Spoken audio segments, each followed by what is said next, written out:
Okay, guys. As Gary had mentioned before, I don't work for Oracal. I have worked, however, with them since the beginning, the inception of this class. I actually worked with the gentleman who we both together came up with the concept of these classes. And it basically was in relation to a lot of information from him and me, both for my business of how things have evolved in the industry to present day, and we've kind of updated the class, since then. But it basically covers, in the first part of it, it covers a lot of sales and marketing information about clients and how to deal with clients and pricing, and I'm hoping that it will interest you because it is very important on how you sell the job in relation to how successful you're going to be. And I hope that this information will prove that in fact. Again, my experience in the industry, I've been doing this for about 30 years. And prior to me owning equipment, I was just an installer. And I was installing screen printed graphics on big trailers, full coverage, in the late 70s and 80s. So way before digital came out, way before Gerber machines were around, those cutters, cutting plotter, cut vinyl and things. So I've had a lot of experience with materials from the very inception of PVC films. And I've been involved in the evolution of that since the very beginning. So I've seen a lot. I've seen more than you can even imagine. And I have a lot of knowledge, so please ask questions. That's why I'm here. Here for 2 days, so try to think of things that you came to learn, and then we'll try to answer them.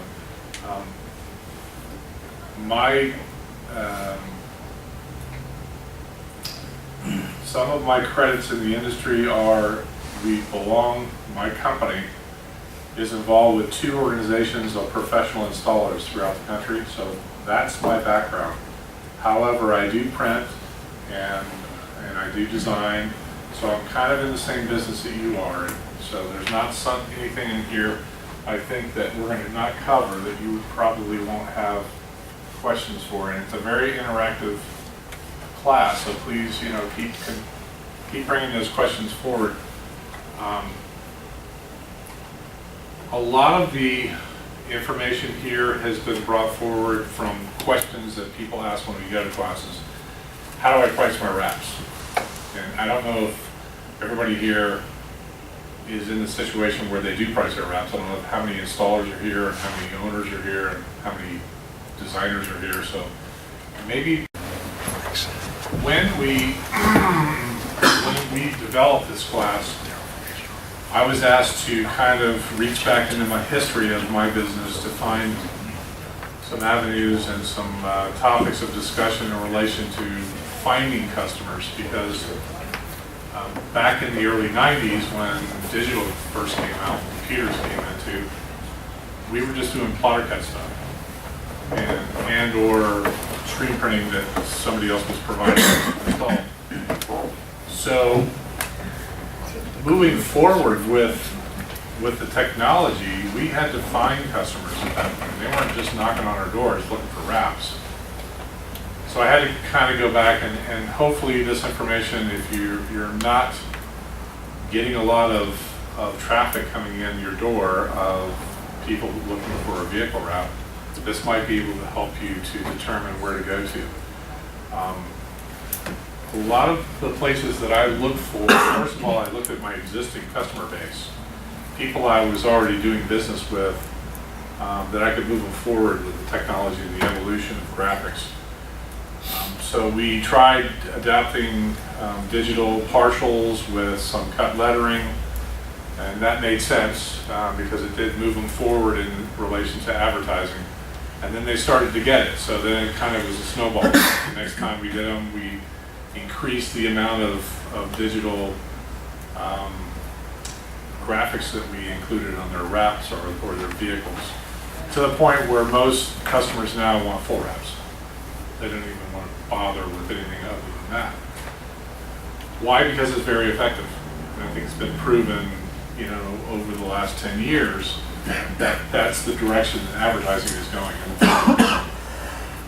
It's digital, it's visual, graphics go with monitors and things that are producing digital. Eventually we're going to see virtual reality stuff coming in. But we're always going to have the point of purchase and visuals on graphics as well. I also looked at companies in my areas that had fleets. It was really important to me because I was in that business before, in the fleet type of application. And anybody that had a fleet of vehicles was one of my #1 targets. Like car dealerships? No, more like air conditioning companies. Oh, okay. Fleet vehicles, Yeah. like companies, like plumbing companies, electrical contractors, air conditioning companies, HVAC companies. Companies I knew had more than one vehicle. They had a fleet of vehicles spread across. So I could build on that. If I could sell them one, I could sell them pretty much the concept on all of them, which is a really nice customer base. Yeah. So now, dealerships are certainly an option as well.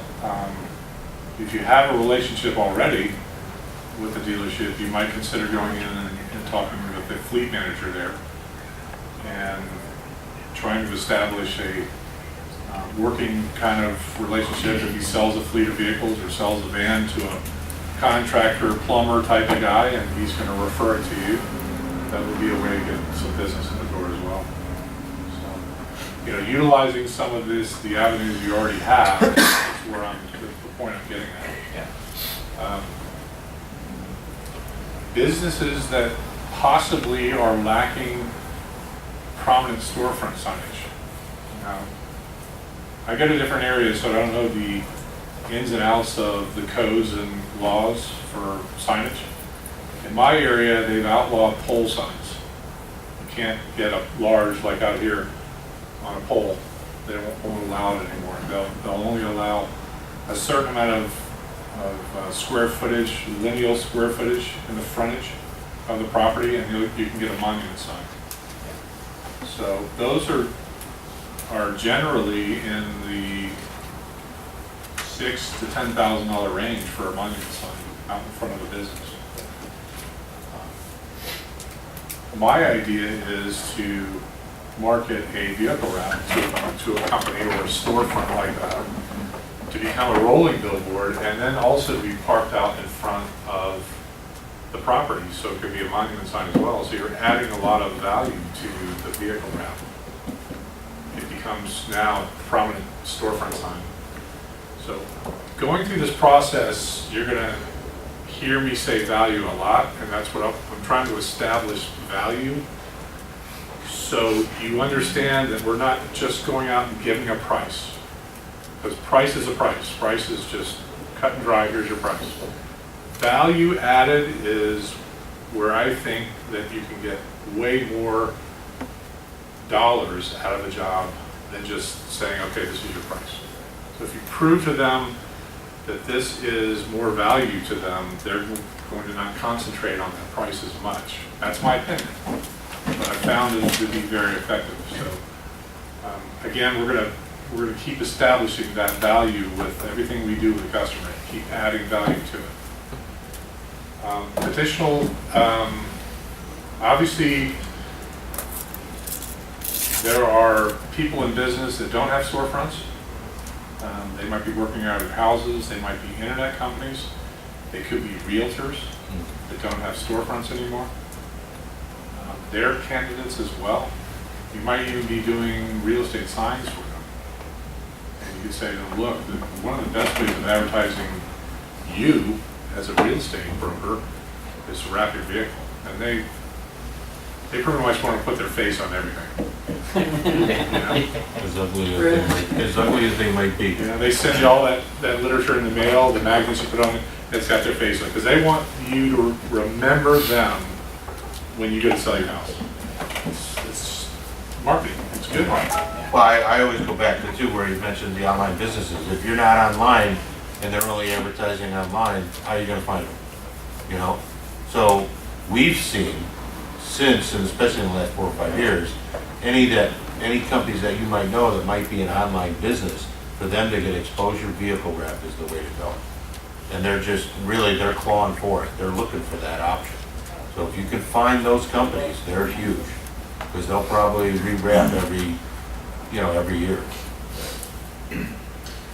So again, some avenues of people to look for in the industry, if you're not beating your door down. How many people now are getting calls just over the phone, hey, can you wrap my truck and how much is it gonna cost? I'm starting to. You are starting to? Yeah, that's the reason why I'm coming here, because I'm starting to get more phone calls. Okay, that's good. Yeah, and getting more phone calls for the solid wraps too. That's starting to become popular. It's starting to be real popular. And is this just random calls, or picking you out of the phone book, or they? Well, I know post you? myself all over the internet, so I'm kind of a marketing person Okay. too. Okay. I do a lot of videos on YouTube and other things. Oh, Oh. okay. And just small What are you looking videos. at me for? No, that's But what I- I heard. Right? No, You YouTube can't is show the any second. of them in public, but they're Are on these refrigerator door wraps you're Uh-huh. doing on YouTube? Really? Oh, well, Door wraps, refrigerator wraps. you have to check out your Thank work you then. videos. So when someone orders some of my products, I say, thank you, George, for ordering this refrigerator wrap. It's coming your way. And then after that, they send me some videos of their products after they wrap it. Oh, great. Oh, that's cool. And the YouTube is like the second search engine in there. And I put all these links on my YouTube channels, videos, Right. and I swear by YouTube. The internet is a great product, there's no doubt about it. Yeah. It's free too. Yeah. We're going to show you where the next best vehicle is for advertising. It's not as free, but close. Let me show you how it could be pretty close. Solid color wraps. Everyone is a potential customer. We have a lot of that going on down in Florida. A lot of the guys that are interested, there's a couple of categories. High-end cars. People that are buying Porsches and Ferraris and things, they're wanting matte wraps being done, different color change things. People that have a lot of money like that. And the younger people, Generation. generation, right? That's the word I'm looking for. That have these cars that they're racing and fixing and doing all kind of modifications to. They don't have a problem spending a lot of money either. You know, $4 or $5 grand for stereo for their car, wheels and tires and things like that. They're spending an enormous amount of money. Big candidates for this stuff. The racing industry as well. Yeah, oh yeah, yeah. So all of what we're talking about is in reference to outdoor advertising. I want you to understand that. We're going to compare it to all forms of types of outdoor advertising because that's what it is. It's a rolling billboard. It goes around all over the place, advertising all the time. So does anybody have any reference to cost in relation to outdoor advertising gear? Has anybody ever done it? Well, I looked on the internet for research of the car wraps, and they said it's like 33 cents for each year. I can't remember what it was, but it was really low compared to billboards, to TV, to radio, to all the things.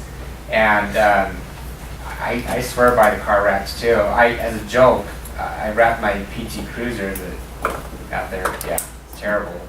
That was about 3 years ago. Yeah. But and it was just, I was just experimenting too. And I get pictures all the time. Pictures. People taking pictures of my PT Cruiser. They call you on it? You have advertising on it? Not yet. No, I don't want to advertise it because I did a terrible job on it.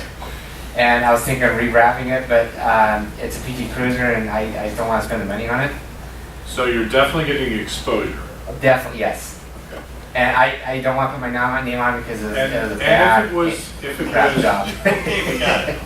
And if, in your opinion, won't if it was crucify a good job, in your Oh, yeah, definitely, yeah. if it was a good job, and you had advertising on it, what you do, how effective would that be for you? That would be great. I mean, So these calls would generate business for you. definitely yes. Okay, Yes. that's what I'm looking for. Yeah. It's great that you have reference to the outdoor advertising though. So your research showed you that the vehicle wrap business was probably the most cost effective of all of the outdoor advertising, correct? Oh yeah, I swear by it. Yeah. Okay. For any kind of advertising, I mean, sign-wise, outside Okay. of the internet, I would probably recommend wrapping a car for a business. Okay. And I tell certain people that too. Well, you're in the business, so Oh, I am, you're yeah. trying to. Yeah, and also I tell them We have, it protects. we have to prove that to them. Yeah, it protects the paint. So when you sell the Well, car, that's true. and you pull the wrap off, and it'll be just like when you just first bought it. Let's go back to the selling point and the value. We have Okay. to prove that. Oh yeah. So outdoor advertising in relation to like billboards Uh huh. and bus transit advertising, Right. they're upwards of between $3,000 and $8,000 a month, depending on where it is and where it runs. Does anybody know exact price for the Salt Lake City market or wherever you live up here?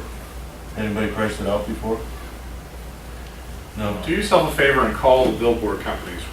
You'll see their name at the bottom of them. You can't see that one over there. Yes, go ahead. CBS, Warner, there's a bunch of them. Call them up and ask them on some kind of highway how much it would be to advertise your company. Isn't it like 30,000 a month or something? It could be, that's why we're asking, we don't know. Could be. It varies from market to market. Right. You know, there's billboards in downtown Chicago that were on $50,000, $80,000 a month. Yeah. So, I just don't know what this, this market is. So in my experience, they average a billboard on a major highway, they average between $6,000 and $8,000 a month. They're about $70,000 a year. Oh, okay, yeah. A year. Yeah. That's a lot of money. Yeah. I mean, to me, that's a lot of money. Yeah. Bus advertising about half. That's for a full wrap bus going on the same route every day. Yeah. Billboards, same people going by it every day. But So- they get, the reason why I like the vehicle wraps because it moves. Billboards, you get numb. You're getting ahead of me. Okay. Slow down. Billboards, we get the same impressions every day. Yeah. Because you got commuters going by. Buses, the same route every day, you got the same people riding the buses. So the exposure that they're saying you're getting on those impressions are kind of diluted because the same people see it. Where you're right, with a vehicle wrap and we're building value, goes around different places all the time, right? It generates new impressions all the time. Even if it's sitting in a parking lot, Home Depot, or a restaurant, it's exposing that advertising all the time, right? Right. Okay, so again, value, building value. We know the cost of these other forms of advertising outdoor. Now we're going to talk about the cost of a vehicle wrap. And it could be used, again, in relation to a monument sign and a rolling billboard. And let's just say we roll out a program for one of these customers here, and we're going to price it out at $5,000. Would you be happy with that kind of money for a vehicle wrap? 5,000? What are you selling them at now? Oh, please, this is always, I hate this question. Come on, some people have done it. $2,500? How much? How much? 2,500 Is that what you're selling them for? for a vehicle wrap? Yeah. Yes. Anybody else? 38,500 or 5 grand, 3,800. Well, it depends if it's a So big you've van. done them for that much? Okay. You happy with that price? Made money? Yeah. Okay. I like that price. Yeah, I usually go about 32, 35. All right, let's just use 5,000 because it's an easy number for me to break down. Plus, it's And I like the profit level as well. Yeah. So, Mr. Customer, we're going to design you a look or an advertising piece for your vehicle. We're going to print it and we're going to install it, and it's going to last 4 to 5 years. 4 years, 48 months. Let's say 48 months, okay? And it's going to be $5,000. So, break that down per year. What do you get? Just under $100 a month, right? Everyone agreed on calculator. If you want to get it exact, go ahead. Per year, it winds up being $1,200 a year Yeah. at $5,000. If it's 48 months, $100 a month. it's $1,200 a year. Okay. Okay, break it down by month. What do you get? $100 a month? You see where I'm going? Yeah. You get it? So Break you it stop. break it down by the day. If you can't sell it That's by a actually a good month, idea. go by the day. What do you come up with by the day? Mr. Customer, I'll bet you I can design, produce, and install a vehicle wrap on your truck, and it's going to be the most effective, cost-effective way for you to advertise, and it's going to cost you less than you probably drink coffee every day. There you go. Starbucks, a cup of coffee. How does a car dealer sell you a car? He doesn't tell you that it's $30,000 car, right? He says it'll cost you $300 He shows a you how you month, can afford it. $400 a month, right? Think in the same way. Only we're not selling them a car, we're selling them The reason we advertising for his do, business. the reason we think that this is the most effective way to sell it is because now they're not focusing in on the cost or the price. They're focusing in on the value, the impressions,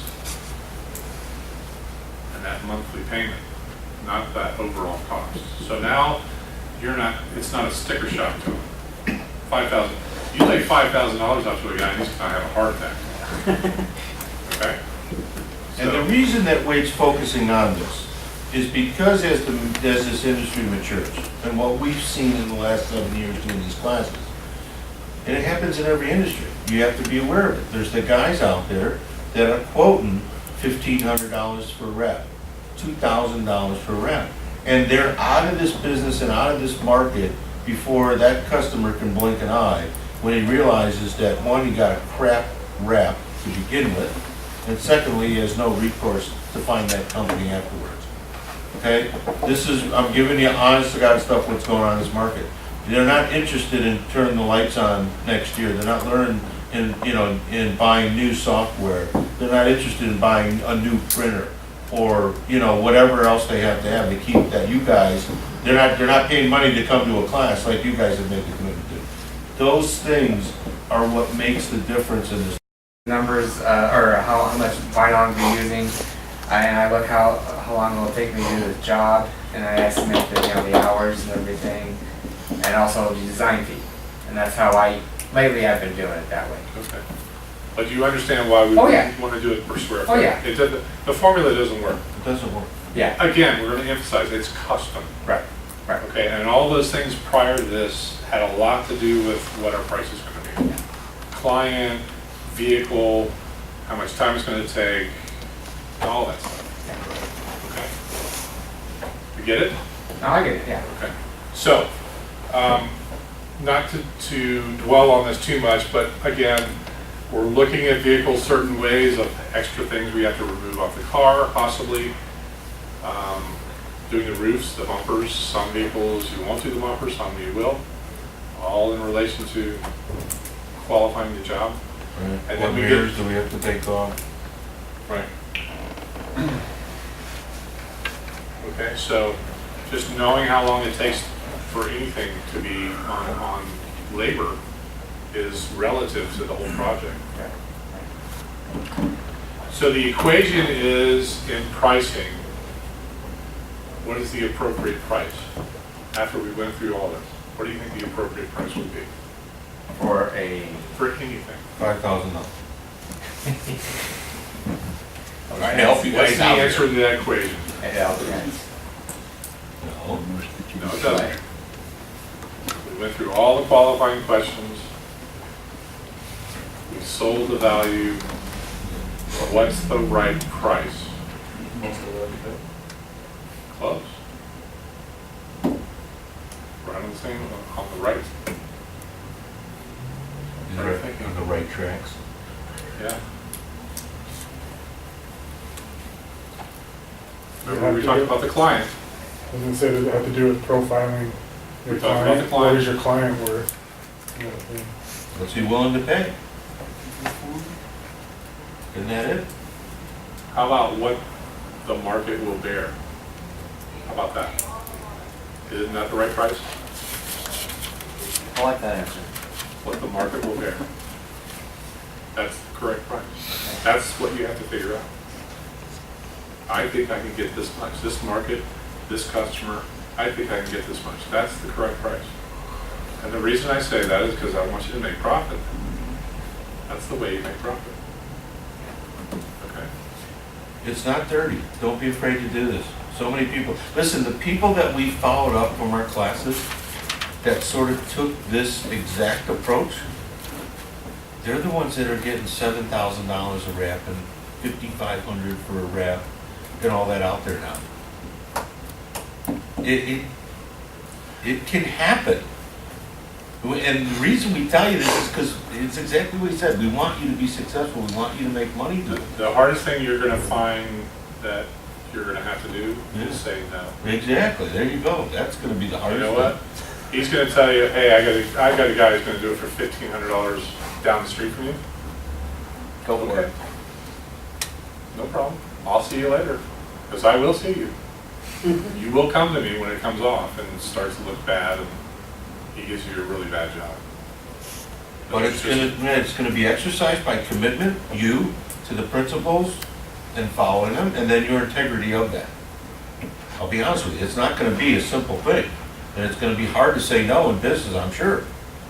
But you have to look at where you're going as a company or as an individual moving forward. Because the rest of them that are quoting that price, they're not gonna be around next year. We see this happening everywhere. I mean, we do wrap classes in LA, Montana, Seattle, Portland, you know, you name it out west. Arizona's coming up. I mean, it's crazy, the turnover that's happening in this wrap market. And the ones that are going away are the ones that are just out there at $1,500, $2,000 a wrap. See you later, thanks. And listen, the bottom line of the whole thing, which we all know as human beings, is that old moniker, you get what you pay for. On top of everything else, they're getting, sorry, I'm not gonna swear, they're getting a crap wrap on top of it. So I went through the same issue in my industry when I expanded into the marine industry. I pretty much was the leader. I mean, I started it down in Florida. And then I had competitors wanting to do it. And so they tried to copy me. And they did it badly. And they did it for cheaper so they could get business. And then they started to use inferior materials to stay competitive to their pricing.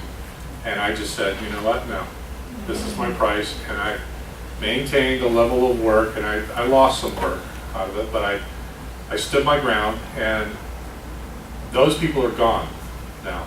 I'm the only one in Florida that in reference to a boat wrap that people come to. I can guarantee you. They come from all over the place too. I saw you in a magazine. I saw your stuff at the boat show. I saw this customer had it done by you, and he swears by it. I mean, it just came back to me. And I stood my ground, and I still get my price. You do trade shows? Yes. You swear by it? No. But some parts of the business that you're in, you have to do them. You have to do them. Well, if you want the presence, if you want people to Well, I know, you're branding yourself for marketing, but I haven't done any trade shows, but I just, It's, you know, we're not gonna, The way I do trade shows is I go to the trade shows I'm involved with. In other words, the marine market. I'll go to the Miami International Boat Show. I won't have a booth. I'll work with one of my customers and I'll do a wrap in their booth. oh, that's good, yeah. And that markets my company. Yeah. so you can do the same for an auto show. Right. You know, you've got these car clubs that are all over, I'm sure, just like anywhere else. It's huge to get tied up, for you guys to expose your business, to get tied up, a guy who does these car club shows, and just say, listen, either you have that space, or you can give me some space, and I'll wrap your vehicle at the car club for Friday and Saturday. You know, at the, whatever it's at, you know, a lot of them are at drive-ins or restaurant complex areas, you know, and all that stuff now. That's huge exposure for you guys, especially if you're doing a car with just a regular solid color wrap. I mean, the advertising aspect and the commercial is great too, but now this whole kick up where everyone understands I can get this, you know, color changing material now, all this other stuff coming out with these solid color wrap materials, that's huge to be able to expose yourself in your business more. And that doesn't cost nothing, Yeah. right? So, Any questions about this, guys? Because we're gonna move on to other topics. Everybody understand now? Pricing, customers, profiling? Okay. Anything, see, Gary? we actually even have your PT Cruiser I know. up there listed as a difficult vehicle. Yeah. So give yourself a break, it's okay. No, I said, I want to take it off. Every time I take it off, I get people taking pictures all the time. After tomorrow night, you will take it off. I guarantee. I'm just waiting for them to make the puke so I can get a new one, but it's not puking. All right. So we're kind of going to go into an area where we're going to talk about design and Not much on design, but parameters of design. parameters and helpful tips on coming up with designs and things of that nature. So this is a slide of an example we used to have to use before we had vehicle templates. And you'd have to go out and measure certain areas in the car and fill it in and try to figure it out on the computer. So That's now- what I kind of do right now. Yeah, as I say, if you don't have templates or visual or online software, then make sure you're at least doing this. Well, what I do is I take a picture, I go to Photoshop, and I do the measurements too. And then I do the layers. I know it's a crude way, but I don't do Hey, vehicle but at wrap. least you're doing it, at least you're not guessing. Right, yeah. Yeah, those $1,500 wrap guys, they're just guessing. Go to, Yeah, the, I- go to the next one. So the tools we have these days in the 21st century are companies who have vehicle template outlines. And we have a couple of people here from a specific company that's going to show you some of their product. These are all helpful tools, guys. You got to have this stuff. Yeah. You got to have a vehicle outline program. You got to have a fill program. And then you're able to go into designing something for a customer relatively easy, other than spending a tremendous amount of time trying to find stuff. Yeah. Follow me? So, in my $5,000, I've factored in $400 or $500 or $600 worth of design time in that dollar amount. Right. My guys are so efficient that using a template library and a fill library, if I got a customer that comes in and says, look, I have no idea what I want, you're the professional, you show me. You have no direction at all. You got to start somewhere. This is just an easy way to go in, pull a template up, pull a fill up, throw it on there, take his logo, put it in there. Hopefully you've asked some qualifying questions about colors, backgrounds a little bit. You've seen something he likes, maybe he gives you some direction. And within about an hour, my guy can whip up a design using these tools. Right. Okay? I think they're important. I think having those as a resource for you to be able to pull You're not from. interrupting anything. Now, I certainly don't want to show them a layout in an hour, because I don't want them to think I threw it together that quickly. So I might wait a day and then show them. Now, prior to doing any of this stuff, guys, and we're going to go back to the pricing with the customer, the client, and that whole discussion. You're qualifying him as a customer, correct? Right. Okay. What is the most important way to qualify a customer before you get into designing it? Talk to him, man. Sorry? Talk to him. Well, hopefully you have been talking to him, yeah. Okay. And he's agreed on a price, right? No, probably. $5 grand? not. Well, yes. Remember we talked about that? Uh-huh. Okay, so what's the next step in qualifying that he's a customer? Before going into the design? Thank you. I gotta applaud that. You can do about half down. As much as you can, yeah. I get half. Okay. Well, that's why I normally. I like do it. half. Yeah, I said I gotta do the half down, Half done. and then when we get Now, done, why we'll do a would- walkthrough. Why do you think that's critical? Well, it tells them they're serious. Correct. Okay. What else? That's one. Because if you go through and don't get a deposit from the customer, but you go through all the work, the design, the printing, the lamination, and then it just sits there in your corner for however long. Oh, no. Oh, Oh, no, it won't sit there. I hope Take it that to you're your- not. I guarantee you, I know where it's going. Where? Well, I Go hope to you're your not, competitor. yeah, I hope you're not doing all that without a deposit. So it does two things. It qualifies the customer, he's serious about doing the work, because he's giving you the money, and it takes it off the street. That's the most important That's thing, critical, guys. I can't tell you how many times I go by before, I don't even have a fax machine anymore. I get faxes from customers that are looking for a vehicle wrap, and it says fast signs on it, it says signs now on it, and it's coming from somebody else that's giving them a design, and he's shopping it all over town. And because they didn't take a deposit. Don't let them do that. Okay? First of all, if he's not willing to give you one, that means he's not a customer. There you go. Could you say that again? He's not willing to pay your money. Don't waste your time. Don't send him anything, for sure. Show him your vehicle. Show him some examples of you've done for other people. Go to my website and take something off there. I don't care. But show him something. But here's your, unless you give me a deposit, Mr. Customer, I'm not doing anything for you. That's not the way it works. Alright. You won't believe the integrity it gives you as a company. That's the thing you guys don't realize, is that guy then realizes what he's dealing with. He's dealing with someone with integrity, a company that he can rely and trust. And he has the choice then, right? The choice is always him.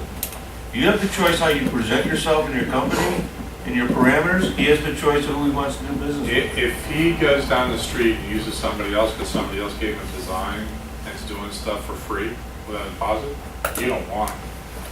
Because he's going to cheat that guy. Give him to that guy. Let him go down there and cheat him. You don't want him cheating you. Because that's what he'll do. Alright. I guarantee it. Okay? So now you're open to, yeah, no, you're okay. Now you're open to turning your computer on, pulling the software in, putting a layout together, sending it to him on the internet. Follow me? Yeah. Because he's not going anywhere. Yeah, but do you watermark your images? No. Oh, yeah. Why? I got his money. Oh, true. Okay, yeah. I don't care. He hasn't worked that process yet. I know. No. So he's watermarking his images. No, anytime I send any design work, I mean, for like, for me, for refrigerators, door wraps, or anything like that, custom design work, I send a watermark with my logo all over it. What we do is we have a template that we send it over on. You're from the artist. It has the information of our company on there, and it says this belongs to my company. Right. Yeah. And they can't, take it and use it on shirts and stuff like that. So Right. first of all, it's not high res anyway. Well, I know. It's all low res stuff. I know.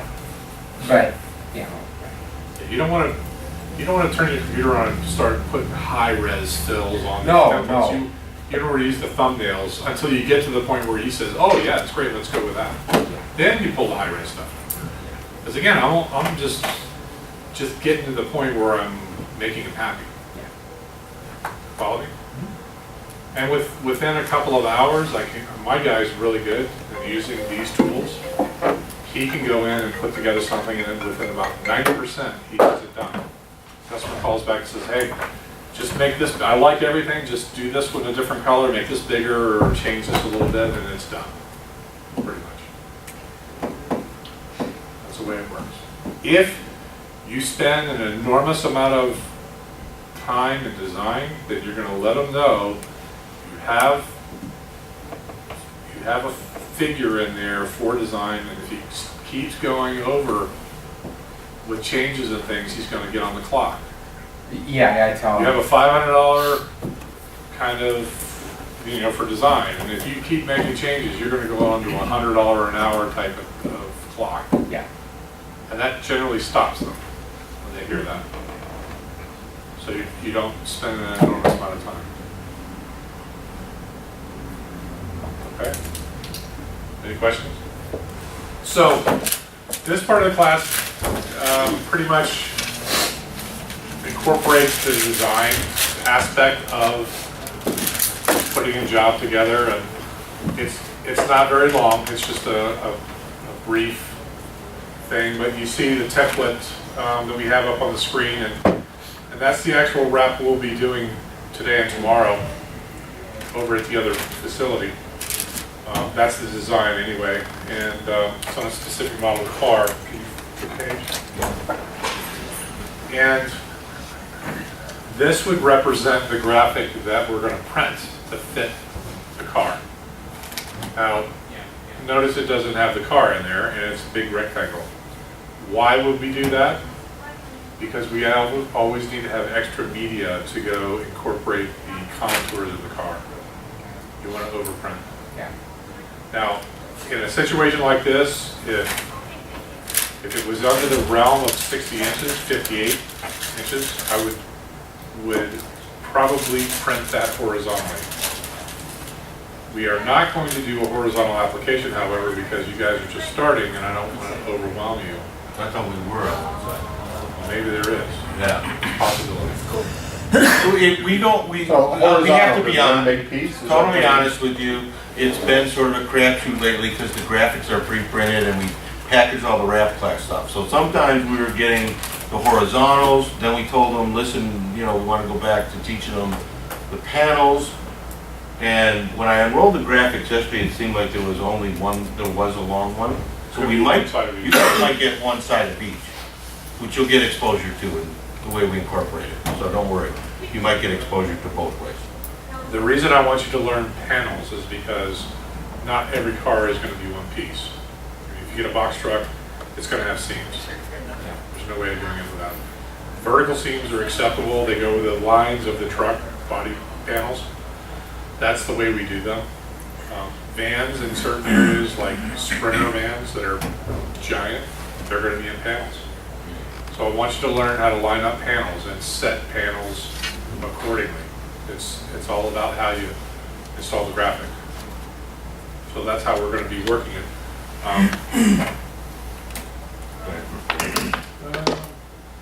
Forward. Okay. This would be the design aspect of sending it to the client to get his approval on the way you've laid it out. This is the concept that you're going to be using. And the 4 different aspects of the car, the 2 sides, the rear, and the front. After you've taken the deposit, you can simply now send this over to him electronically and have him look at it at his office and say, okay, I really like the way it's laid out, however, maybe you could make that logo a little bigger, and that's when you'll start making the changes, sending it back to him, getting it to the point where he says, you know what, everything is good to go, I like everything. So he's going to approve it.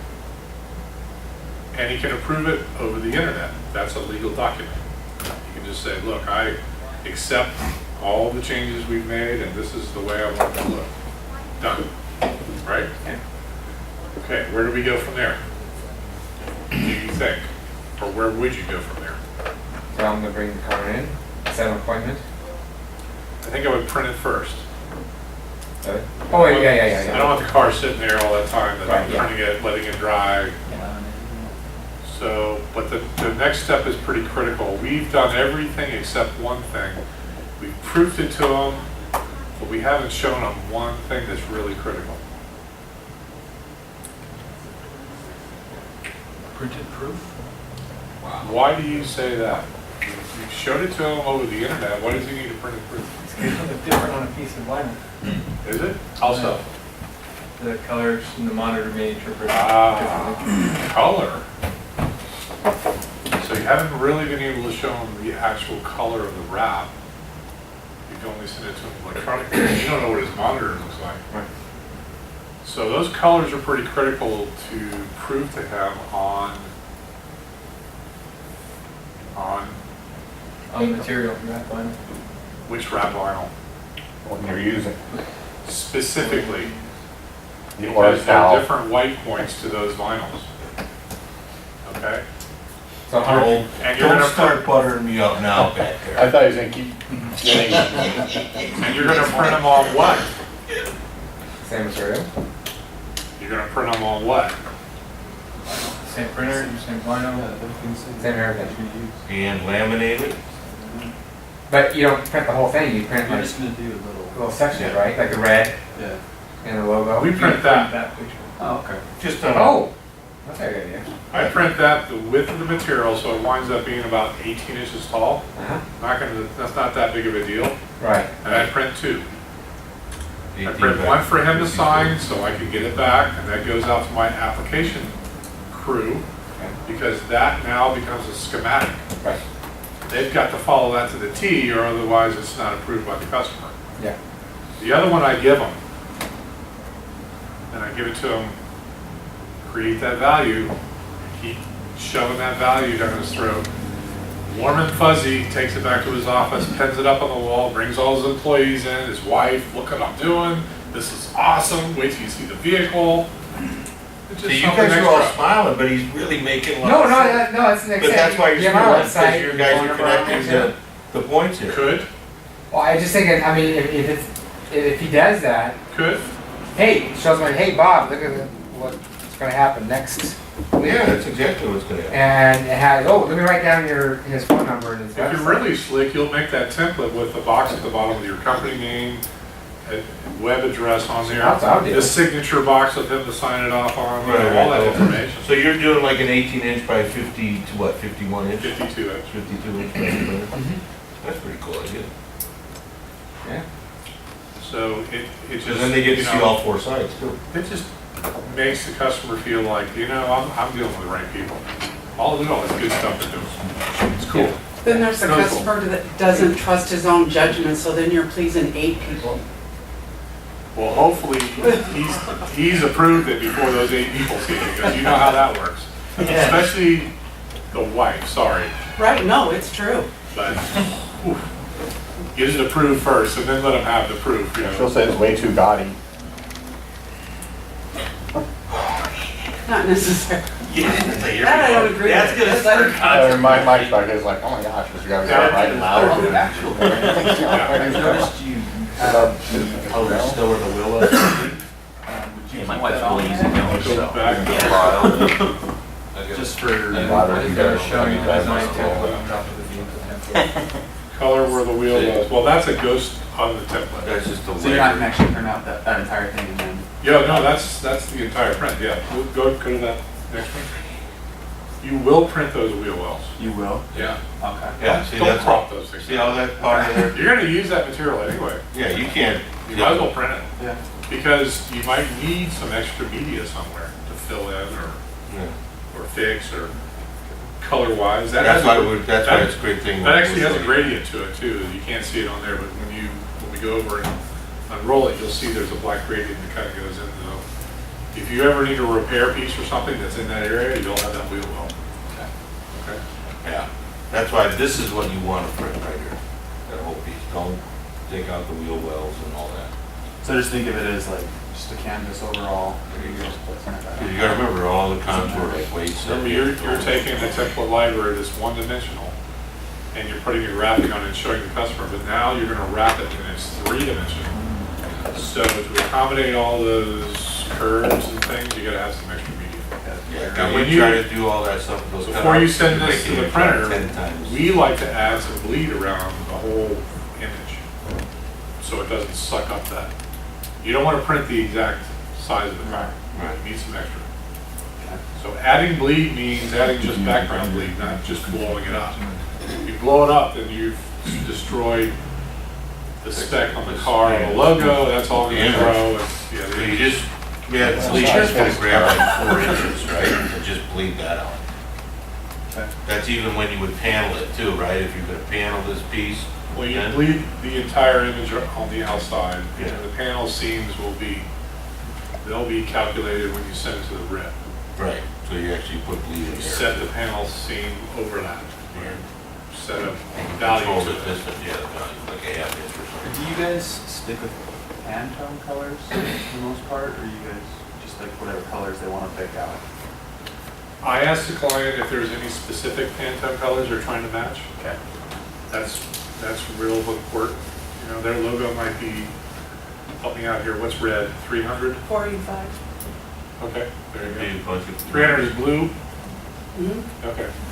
So yeah, they might have a 385 red, and you might need to match that. So usually, depending on your printer, if you plug that color in there, and there's a good spot printer, it'll print really, really close. Okay. Well, yeah, if your rip is gonna allow to expose it to that gamut too, right? You know, your gamut, color gamut is limited by your rip.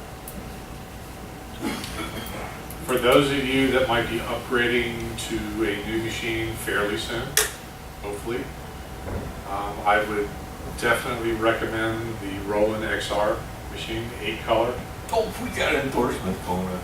That's the one I have. If you want to see it, we have one set up in the demo as well.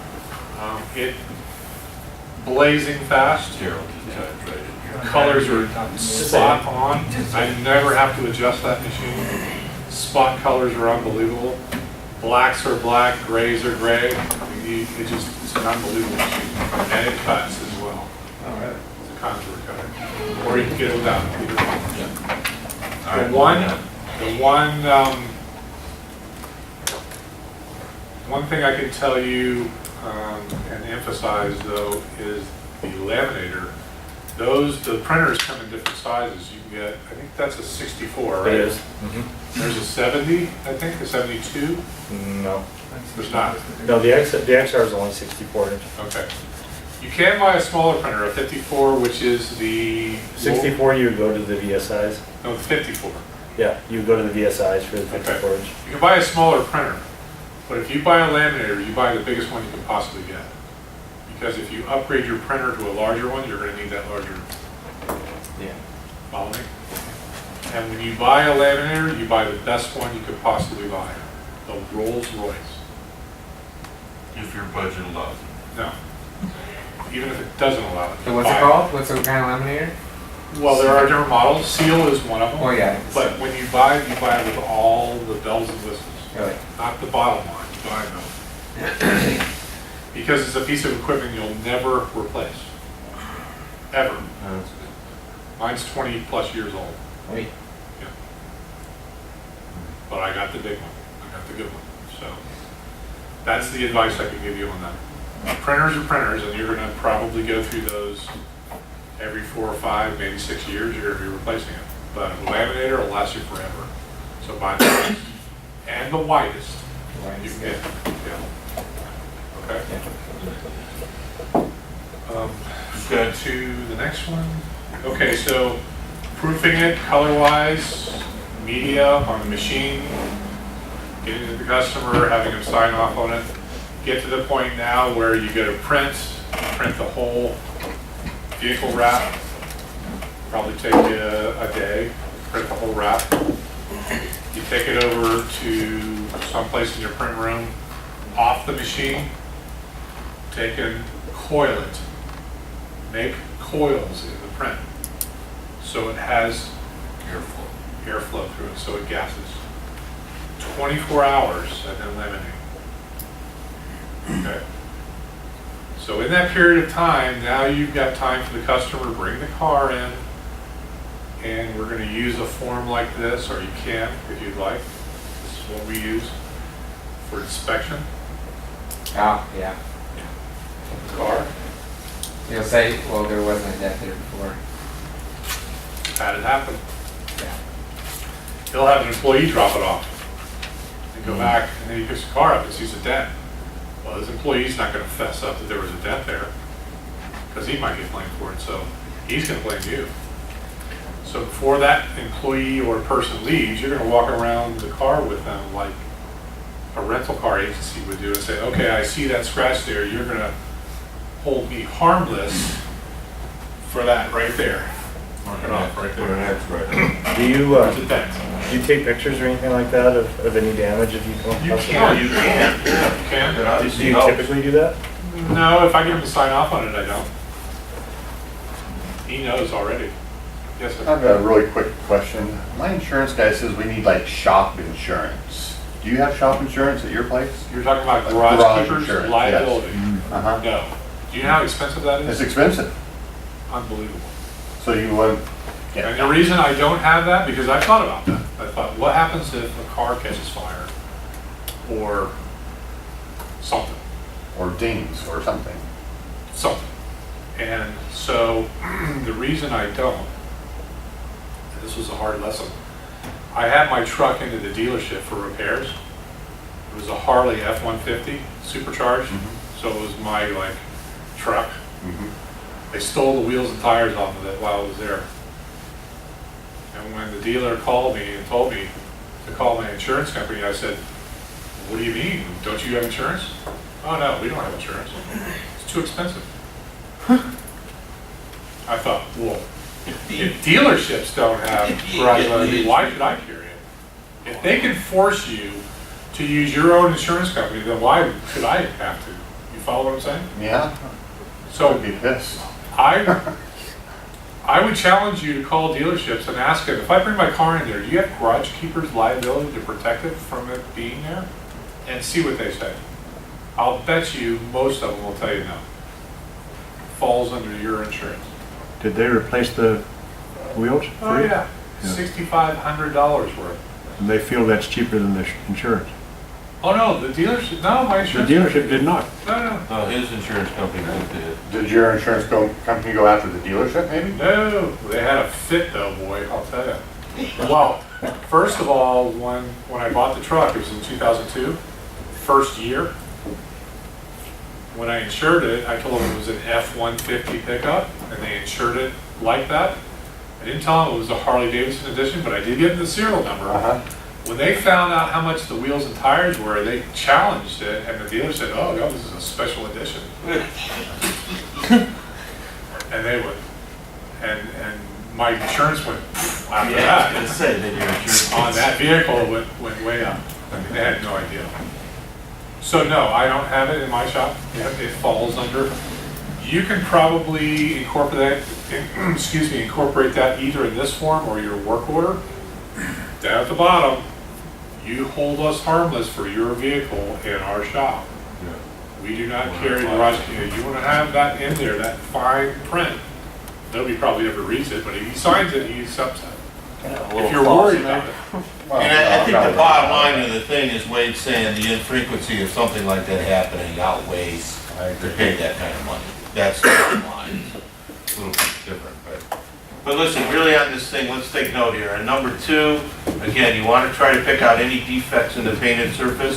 As you guys get more familiar with this, you'll actually be able to see with that clear coat where it's been marked, which is obviously the signal that there was probably an accident with the vehicle.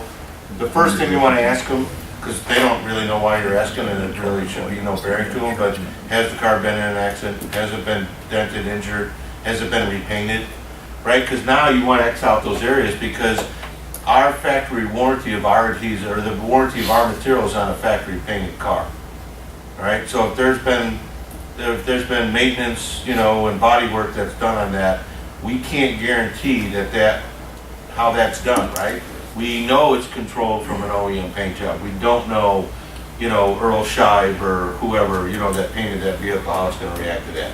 And you wanna be honest with that. Don't hide from them, let them know. If they have a problem with it, then, it's better in the long run, because, listen, I'll give you a great example. We did a Ford Explorer at a trade show. Half of the side we were doing in reflective. When I rented the car in Vegas, I said, has the car been in any deal? We did this exact same thing when we rented the car, right? So, of course, we're in the middle of the show, and of course it happens to me, nobody else. We're taking off, end of the show, we're taking off the graphics we put on. And there was, from the middle of the back door of this Explorer to the wheel well was a big piece of reflective we had in there. And I, started getting it off and got it loose, and I pulled it up, and it came off like nice and easy. And I'm like, wow. Yeah, and then I looked at the piece, and there was a big old section of paint that was on there. I looked at the car, and there was a big circle of paint that had got removed. But because we did that, and we took it back, they couldn't charge us for anything on it. But that's a perfect example where, they checked the record. No, that's okay. They checked the records. Oh, no, it wasn't any accident. Then we bring it back with the paint missing, and of course he researches it a little bit more thoroughly then, and yeah, so it was a car that had been in an accident, been repainted by a local body shop. So it's you're just protecting yourself on it with this type of No, stuff. that's all you're trying to do is protect yourself because eventually you're going to remove it. Yeah. And, you know, if it comes off, then it's not your problem, it's their problem Yeah. at that point. Well, and again, a repositionable, remember we talked earlier, repositionable adhesive that we have on our product actually is, all we're doing is delaying the maturing of it becoming the permanent, right? So it still falls under permanent, but we just delay the bond, the total bond, the permanent bond. And that's a 4-year cycle for our product, just so you know, in normal circumstances. So obviously in Vegas, it occurs in like 3 years. You know, down in Phoenix, it's in 3 years. Anywhere in the South, in Florida, in his area, 3 years. So you got to remember that too, and that in selling it and all that aspect, because once that's on for 4 years, you know, you got a couple areas up too because of the valley and all that, right? It gets some pretty intense in some areas, but that heat and pressure are what advance the bond, if I make sense by that statement. But so in 4 years, that's become a permanent now. So in all essence, that's where you want to be reselling that guy a wrap between the year, after year 2 is done and before year 4 starts. Because then it's going to be a lot easier for you to take it off, for one. And two, you know, you might not be the guy that takes it off after 4 years, and that guy, you know, it's going to be coming off like thumbnail size pieces then. You know, because it's totally, the bond is totally mature now to that metal. So just an FYI on that. So you want to try and, you know, resell these guys, and it's not that big of a hurdle. Once someone is wrapped and they see the performance of the car, right, what you see, not even advertising, Yeah. you know you're going to rewrap that car now. You know the benefit's going to be to your business when you actually advertise on it. How many people will get exposed to it? Right. So the growth of the wrap industry is sort of happening within itself because people are, you know, the wrap vehicles and the sales and everything in that business are so successful. That exposure is proving the value, the minimal value that it is. Another reason to sell it for $5,000 versus $3,500, right? So there's all this sort of ties in together here in this whole mix of things with that 3 to 4 year cycle. Now, one of the things that I'm going to ask you to do, all this up there, understandable, okay? But here is what's more important for me and for you, okay? Include lot numbers. So put in there, whether you're using Oracle or not, make sure you're putting in the product that you use. So I used Oracle 3751RA with 290 lam, and then in that second row, I'm going to put what the lot numbers are. The lot numbers are at 3 places on our product. They're on the label that's at the end of the box. Remember that little yellow tag I told you when we put the bag on? You guys have seen it, that yellow, they're on that yellow sticker. And we're the only manufacturer, about every 24 to 30 inches, on the back of the material, the back of the liner, is our lot number. Every 24 to 30 inches, it's on one of the edges. I'm trying to get them to move it in farther, but it's something to do with the print head process of doing this, and it's hard to move that because we have different sizes. So before you trim the product, make sure you're writing down that lot number, because usually when you start trimming, you're going to cut that edge off and then you don't have that recourse. But that takes me, if you ever have a problem with the performance of our product and you call me up, that takes the procedure for me to provide solution for you from about 30 days down to about 5. It's that effective. We have a control sample of every lot number and every batch, every color. So we maintain the history of it. It's an evolving inventory. We really are, I mean, I cannot tell you how our tech guys and when our quality control guys get into a situation, man, you have a lot number and you have a couple digital pictures showing what happened, literally within a week you're going to get some type of resolution. What type of resolution? It depends on what the actual issue is. Most of the time, just like any other manufacturer, we're not going to cover labor and all that. But where I step up, and my commitment to you, and I'll tell you today, I promise you that, you have my word on it, that I can't give you money for your labor, but I can give you materials. Okay, so I can at least compensate some of it. If it is a definite Oracle problem, you'll get materials that will cover as much of the labor as I can, but all of the material processing and your ink costs. It would be helpful if you become OCS certified, Yeah. meaning that if you're gonna use a specific material, you're gonna be covered really well, that you go through that certification. It's not that big of a deal. It's not that hard. It's all in the back page of your digital media guide. But Oracle Certified Solutions is basically saying, I'm gonna do a bunch of wraps, and all my wraps are gonna be 3751 RA. So I would come to your shop just to verify what printer, what rib, and then making sure you're using the OEM inks. You would print out, our tech guys would send you a test file, or a special file. You'll print that, make sure you use the right profile, make sure you laminate it with the right product, you send it back, and we run through all those things Wade was talking about, how we can determine ink, how much ink density is on, and all the stuff about the printability. They give the plus check mark that is, okay, these guys pass. And as long as you don't change any of those components, the rib, the printer, and the ink set, then you have that OCS certificate for all the product you do. And it extends it off another year, some of it too, depending on which product it is. So even though 3751 might say it's a 7-year, then it would be an 8-year product to you, being OCS certified. But you have that. It's becomes part of your, if you want to say your sales kit, that you can say, hey, I've got the certificate of completion from Oracle Wrap Class. Oh, and by the way, I'm also OCS certified. So that's an extra, blanket there that you're offering your customers that not everyone else, that $1,500 wrap guy is not going to be offered. Right? It's a security blanket for your customer. And for you, of course. And then again, if you get into a company where you got multiple installers and people doing stuff there, then there's a section there to have the installer, And I think, Wade, you use this when you have stuff that you printed that someone else installed, don't you? Or vice versa too, Right. yeah. And then on the printer side, I have the name of the printer, because I have three different printers. Yeah. So I need to know which printer printed that project, so I put that in there as well. You ever take pictures Of? if someone has a dent or scratch and Yeah, we just covered Number that. 3.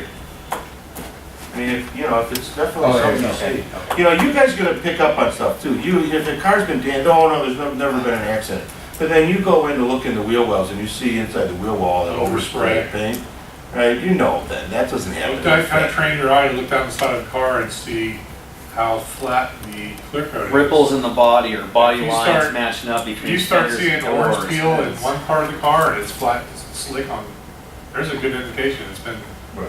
re-clear coated or repaired at some point. And all defense of them too, they could have bought it used and not know, and not gonna, That's it.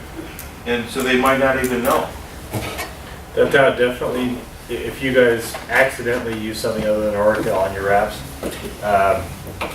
that lot number thing is, what Crucial. Gary said, is definitely something you want to make a practice as much as you can. Usually you'll come to me before you come to Gary, and that saves us a ton of time, regardless of vendor, regardless of manufacturer. Most of the other manufacturers will turn it down. It'll be a denial almost immediately if you don't have lot numbers. Yeah. Sorry. Well, at least we actually can track our lot numbers. It takes a long time, but every invoice and product that goes out to regional supply here is actually, the lot numbers are tracked internally for when that shipment was. So we'd have to break down when the shipment was, and we'd still have to dig. That's a lot more uphill. to pay in the butt. Some of the things that we've introduced in the last year, this is a new vehicle prep and cleaning solution. It's very expensive, I'm gonna be straight up with you, but the nice thing about it, obviously you can get by with isopropyl and water mix, no problem, right? The neat thing about this cleaner is that it actually will take some of the grime and the grease that's on the vehicles. It's a sort of all-in-one solution. So even though it's very expensive, obviously compared to isopropyl and that, it works really good. And you guys that were doing wet apply? I was just kidding, we were just asking. No, that's right. You use this pre-cleaner, believe me, you won't have to worry about, it cleans so well, you won't have to worry about using it. Let's talk about prep, because that's really important. Yeah. When the vehicle comes in, you inspect it, customer leaves, now you're gonna prep it. We like to wash the car. I'm not sticking with Gary's theory on this prep stuff, miracle, because But I like to see that it's washed too. I I'm sorry, I believe- didn't want to jump over that. I believe that if you just go at it with either isopropyl alcohol or this stuff, Hey, wait, look at number 1. got it. Yeah, all you're gonna do is smear that stuff around. You're not actually taking it off the car. You just wash the car, bring it in the night before. We use a degreaser to do it because the degreaser cuts the wax and any kind of other impurities on the paint, tire dressing, Armor All, anything they put on there that's a protectant, you want to get it off. We believe the degreaser is the product. There's no special degreaser. You can get whatever's available to you. We use a product called Purple Zep. You can buy it at Home Depot. It's about $30 for 5 gallons. And it'll last you for a long time. Purple what? Purple Zep. Yeah, you only put like a drop of it. You put a cup, about a cup to several gallons of water. You said like Home Depot and. Home Depot or Lowe's, I think carries it.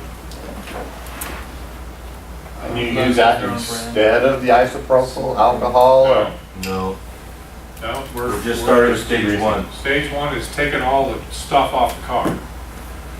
After that's done, and when it dries, you bring it in and then you wipe it with isopropyl. That's gonna take the soap scum off the car. That residue that's left over, you see it, it's a white kind of residue.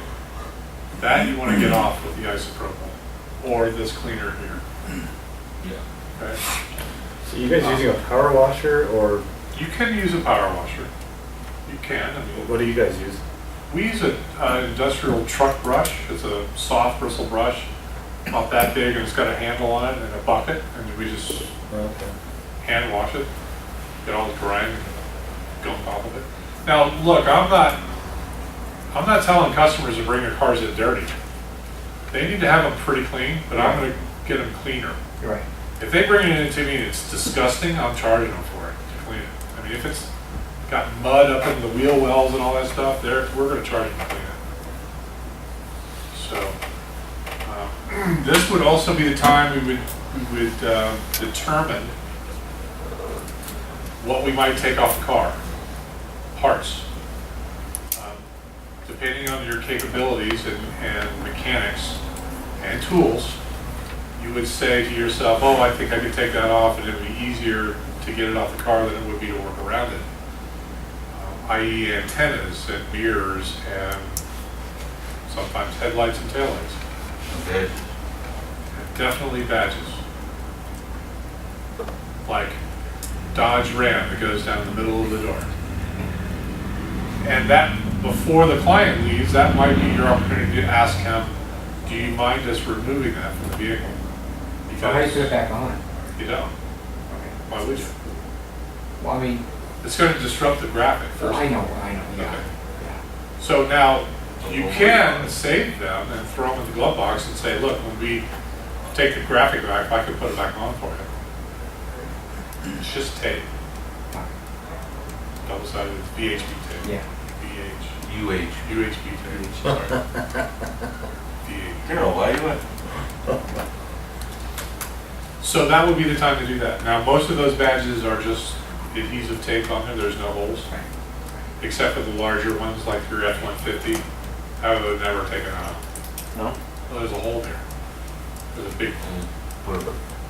Well, I was planning on putting some double sticky tape and actually putting that back on over the Okay. wrap okay, once it was completely. okay. So you had to screw that off or something?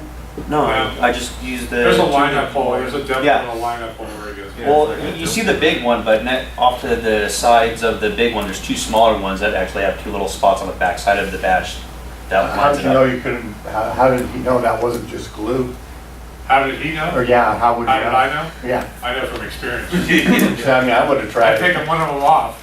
Cause he Oh, I don't take them off anymore. took a piece of fishing line and put it back there and expected it to go right through it.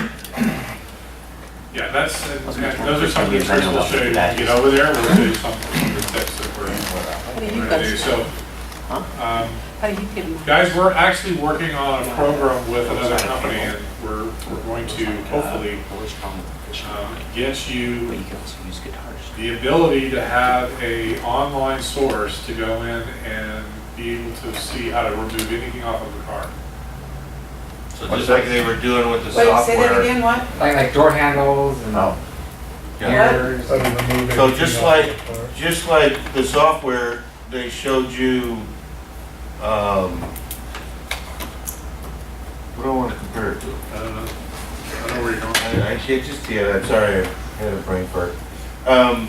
So basically what it is being able to, so you can go online and buy the Ram 1500, whatever we pick, the quad, right? So this thing that we're developing, or Wade is developing with somebody, will give you, you could say, I'm doing the Ram 1500, and you can have access to how to remove any part on that car. But that doesn't exist right now? No, It does, but we haven't made not for the the wrap. connection yet for the wraps. It All right, is going to sorry. be a database online that you'll be able to source through any tablet.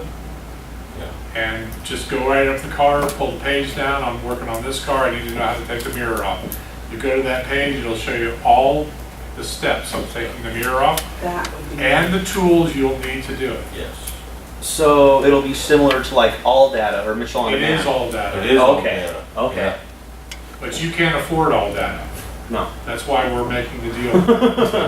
We're gonna be the host, Uh-huh. and you'll be able to buy a subscription Okay. that'll be much less than. All right. Or you good. can buy independently, you pay more independently rather than getting the whole, buying the whole access. All data, you'll pay $200 a month. Mhm. With this, you'll pay about $20 a month. All right.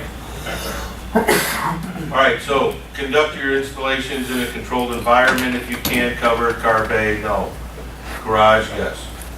Vehicle surface temperature between 50 and 90. Critical factor here, the higher temperature you get in the environment, obviously the metal is even hotter than that, especially if it's been sitting out during the day. So that, you guys have probably experienced it, you put a piece of adhesive vinyl up near it, and that literally just sucks right out of your hand right in the car, right? So try to keep that metal temperature 50 to 90 degrees if you can. Ideal 70 to 80 is perfect. But also consider the humidity that you're in too. Right? The higher humidity, the more we're stressing and messing with that vinyl. I don't think you guys have to worry about that. Not that much. Heat is more of an issue. Yeah. And as best you can, keep the work area clean. Again, you got dust and you got debris in there, you're agitating that, it's circulating in the air, it's gonna get trapped on the car from surface static, or it's gonna get attached itself to the adhesive, and then you put that on, you got that nice little pebble dimple in there, that dirt dimple in there. It's like you did all the great work and the dirt found its way to mess with you. Yeah. That was We'll go just through the that final later. one. Okay, so just some tips on, and you have your bag, so they've supplied some tools for you to work with these next 2 days. And we'll go through those when we get over to the other facility. But I want to talk about this care kit, guys, because I think it's another added value feature to your wraps.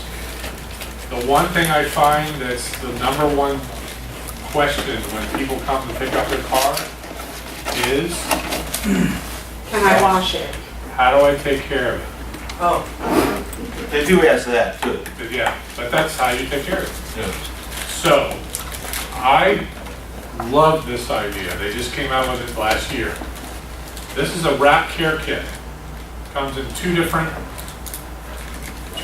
finishes, matte and gloss. $5,000, Mr. Customer, I'm adding this to you at no charge. But if it's less than that, I'm gonna probably sell it to them. And it might cost you $100 or something. It's $100. Depending on how good Daryl wants to treat you. And that'll last probably the life of the graphic. There's 4 bottles, And there's 4 there's steps in each one. Instructions on A how to use it. sealer, a shampoo, a spot cleaner, and a spray detailer. I just think it's a really cool added value to them, because now you're answering their question with a product. Here's how you care for your wrap. Right. Now, when a wrap starts to get to the point where it needs to come off, you need to probably tell them this, is that you're gonna notice that the gloss is probably gonna start diminishing, start to be a little foggy. When it gets to that point, you need to get it off. After that, it's gonna start cracking, and it's gonna be a major mess to get it off. It's Yeah, gonna 'cause cost once a whole lot more. Once the laminate sort of dries out and becomes fragile and cracks, it will fracture. And then those fractures will, obviously, you know, we got the UV going straight through that. There's no laminate protecting it, and then you'll start seeing the graphics start to burn up, the brown, and eventually get black if it's out there that long. One of the things about this kit is for the restyling film, a lot of the times people will get fingerprints in the mat. This will take that out really, really easily. Not only that, but it won't allow you to put fingerprints back on it. It kind of protects it from Right. getting those oily fingerprints back on it. Yeah, actually, Regional Supply is the #1 seller or purchaser of our wrap care kits on the West Coast, so they've done a great job. I think this is essential. I would include one of these in every wrap I do.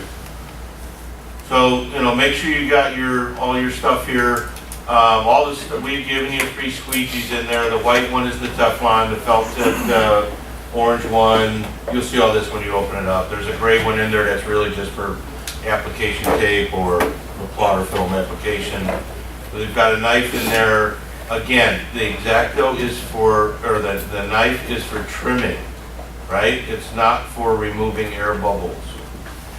Please use an air release tool. We've given you a very cheap version of them, just a stick with a pin in it type of thing, right? There's other nicer ones that are out there. I would invest in a good air release tool for yourself with a nice carbon tip blade. Because when you use your X-Acto knife on an air bubble, you're cutting the vinyl. As much as you think that you're just Pretty whole. put a hole in it, you're actually slicing it. Now, you got a car that's going over rock roads, railroad tracks, bumps, all that stuff is vibrating, and all of a sudden that little cut that started as a pinhole starts to separate. Whereas with the air release tool, we just put a quick hole in it, and it actually melts back together. Okay? So remember that, please. That's one of the biggest crucial mistakes that people think they can remove air bubbles with their X-Acto knife.